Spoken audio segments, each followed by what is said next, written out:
నాగేశ్వరరావు గారే దీన్ని సృష్టికర్త, నాగేశ్వరరావు గారే దీన్ని ముగించిన అని చెప్తాడు. మళ్ళీ దాని గురించి రౌండ్ టేబుల్ సమావేశం పెడతారు. అంటే దీన్ని ఏ రకంగా చూద్దాం మనం? దాంట్లో కొంతమంది గతంలో వైఎస్ రాజశేఖర రెడ్డి గారు ఉన్నప్పుడు నేను చైర్మన్ బాధ్యత వహించిన, నాకు 2 తెలుగు రాష్ట్రాలలో చాలా మందితో సత్సంబంధాలు ఉన్నాయి అంటే ఎక్కడ తీసుకుపోతున్నారు వీళ్ళంతా? ఒక జగన్మోహన్ రెడ్డి గారికి సపోర్ట్గా మాట్లాడుతారు. ఇది వాస్తవ పరిస్థితి తెలుసుకోవాలి. ఎందుకంటే నాకు తెలిసిన విషయము, జగన్మోహన్ రెడ్డి గారు బెయిల్ మీద ఉన్నారు. ఇది అవునా కాదా? రైట్, బెయిల్ మీద ఉన్నాడు. ఒక క్రైమ్ చేసి కొన్ని లక్షల కోట్లు 2 తెలుగు రాష్ట్రాల ప్రజల ధనాన్ని దోచిన వ్యక్తుల గురించి మీరు నిలబడుతున్నారు. ఎందుకు నిలబడుతున్నారు?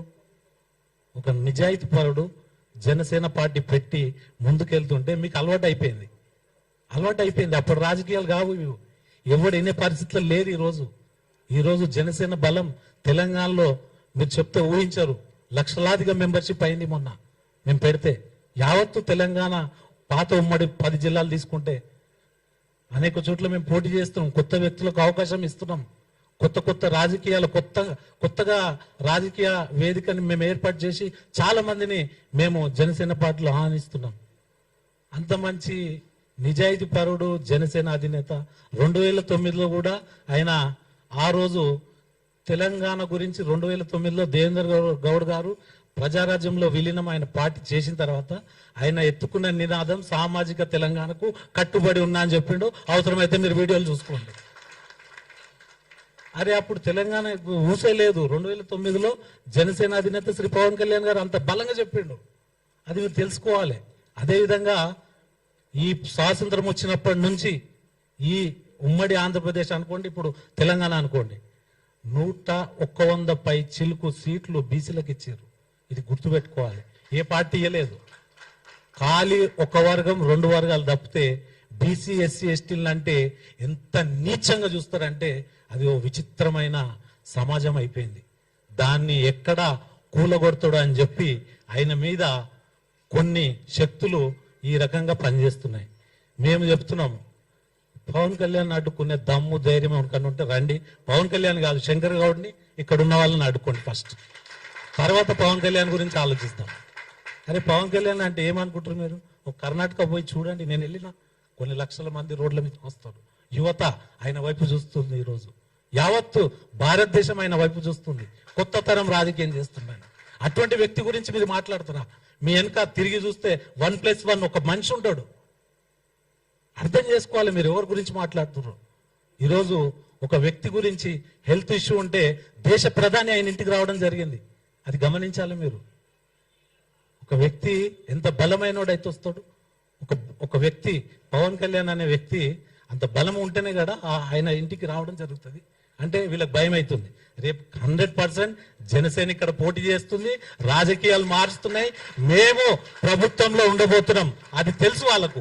కాబట్టి ఇప్పటి నుంచే ఈ యొక్క మిక్సింగ్ టెక్నిక్ గా ఈ రకంగా ఆయన మీద ప్రొపగండా చేయడం స్టార్ట్ చేశారు. తెలంగాణకు వ్యతిరేకిస్తాడు, తెలంగాణ. అదే ఆయన పర్సనల్ లైఫ్, ఆయన పర్సనల్ లైఫ్ చెప్తా నేను. పర్సనల్ లైఫ్ మీద ఎవరైనా పోవచ్చా? మీ పర్సనల్ లైఫ్ మీద నేను రావచ్చా చెప్పండి. పర్సనల్ లైఫ్ వేరు, రాజకీయంగా వచ్చింది వేరు. రాజకీయంగా మీరు ఎదుర్కోండి ఆయనని. ఏదన్నా ఉంటే ఒక అంశం మీద మాట్లాడండి. కొండగట్టు ఆంజనేయ స్వామికి పవన్ కళ్యాణ్ గారికి సంబంధం ఏంది అంటారు. అరే సంబంధం ఏందిరా నాయన? 35 కోట్ల 19 లక్షల రూపాయలు ఇప్పించిండు ఆయన. మీరే ఎక్కడ పోయారు? మళ్ళీ ఇన్నేళ్ల నుంచి అన్ని ప్రభుత్వాలు ఉన్నాయి కదా, అన్ని ప్రభుత్వాలు ఉన్నాయి. ఇక్కడ రాజశేఖర రెడ్డి గారు గవర్నమెంట్ లో 10 ఏళ్ళు పరిపాలించారు. గత ప్రభుత్వాలు పరిపాలించినాయి. కేసీఆర్ గారు 10 ఏళ్ళు పరిపాలించారు. వాళ్ళకి గుర్తుకు రాలే? కొండగట్టు ఆంజనేయ స్వామి తాన భక్తులు ఎంతమంది ఇబ్బంది పడుతురో. భక్తులు ఎందుకు ఇబ్బంది పడాలి? తెలంగాణ ప్రాంతం కాదు, మహారాష్ట్ర నుంచి వస్తారు, కర్ణాటక నుంచి వస్తారు, ఒరిస్సా నుంచి వస్తారు, కేరళ నుంచి వస్తారు, తమిళనాడు నుంచి వస్తారు. అంటే ఆపుదామా? మీరు ఎక్కడ తీసుకోబోతున్నారు తెలంగాణని? అంటే మీ నలుగురు వల్ల తెలంగాణకు చెడ్డ పేరు రాబోతుంది. అర్థం చేసుకోండి. ఆ రోజులు ఈ రోజులు కావు. ఆ రోజు ఏదో నడిచిపోయింది. ఈ రోజు ప్రతి సెకండ్లో ఎవరు ఏంది అనేది తెలిసిపోతుంది. ఎవరు నైజాం ఏంది, ఎవరు ఏం చేస్తున్నారు అనేది తెలిసిపోతుంది. ప్రజలు అంతా ఆలోచన పరులు అయిపోయారు. మీరేదో చెప్తే మీరేదో రౌండ్ టేబుల్ మీటింగ్ పెడితే వినే పరిస్థితి లేరు ఈరోజు. దయచేసి అర్థం చేసుకోండి. మీరు మాట్లాడిన భాష నేను మాట్లాడొచ్చు. నేను బోడబండ బస్తీలో పుట్టినోని, గలీజ్గా మాట్లాడతాను. నేను గలీజ్ అంటే ఇక చచ్చిపోతారు వాళ్ళు ఊరేసుకొని చావాలి, అంత గలీజ్గా మాట్లాడతా. నేను ఎవరికి ఏమన్నా అయ్యకు భయపడలే. 2014లోనే జనసేన జెండా మోసి ధర్నా చౌక్ మీద 1000 మందితోటి ధర్నా చౌక్ సాధించిన వ్యక్తులం మనం. ఎక్కడ పోయిరా వీళ్ళంతా ఉన్నారు ఆ రోజు ధర్నా చౌక్ దగ్గర. లాఠీ దెబ్బలు 2000 మంది పోలీస్ బందోబస్తు ఉంటే వాళ్ళని ఛేదించి పోయి ఆ ధర్నా చౌక్ ని ఈ రోజు అదే ధర్నా చౌక్ లా టీఆర్ఎస్ పై ధర్నాలు చేస్తుంది. టీఆర్ఎస్ బ్యాన్ చేస్తే జనసేన అక్కడ ధర్నా చౌక్ ఓపెన్ చేయించింది. ఇది మా చరిత్ర. మేము అన్ని అంశాలలో రాము. ఇంటర్ విద్యార్థుల గురించి రోడ్ల మీద పడ్డోళ్ళం, గంజాయి డ్రగ్స్ మీద ఒక రోజు దీక్ష చేసిన వాళ్ళం. మొన్న పేలగా ఏదైతే ఉగ్రవాదులు దాడి చేస్తే దాని మీద పెద్ద ఎత్తున జనసేన పోరాటం చేసింది. అటువంటి భావాలు ఉన్న పార్టీ మనది. అంతేగాని పనికి మీకు ఎంత దమ్ము ధైర్యం ఉంటే అక్బరుద్దీన్ వయసు ఏమన్నాడు 10 నిమిషాలు ఏంటి చూసుకో. ఏమైందిరా పై శాతగాలే మొలితాలు లేదా మీకు? మొగోలు కాదా? మాట్లాడడానికి రాలే? రౌండ్ టేబుల్ సమావేశం పెట్టడానికి రాలే? ఎందుకంటే అది వేరే రకంగా వెళ్తుంది. మేము ఈరోజు హిందూ ధర్మం గురించి పోరాటం చేస్తున్నాం.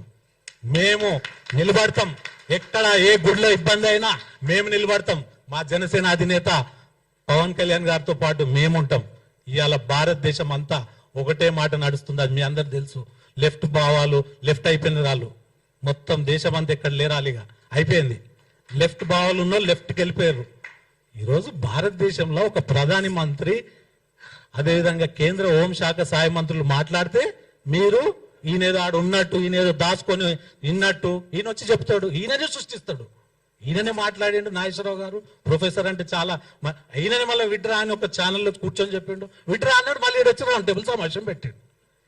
ఎక్కడ కూడా జనసేన అధినేత శ్రీ పవన్ కళ్యాణ్ గారు, అదేవిధంగా మా కేంద్ర కార్యాలయం నుంచి లీగల్ ఎక్కడ కూడా ఆయన మీద మేము కేసులు పెట్టలే. ఆయన అంటే ఇష్టపడే వాళ్ళు చాలా కోట్ల మంది ఉంటారు. ఉంటే వాళ్ళు ఎవరో కేసు లేదని పెట్టిండొచ్చు. అది కూడా మేము పార్టీ నుంచి అఫీషియల్ ఎక్కడ పెట్టినామా?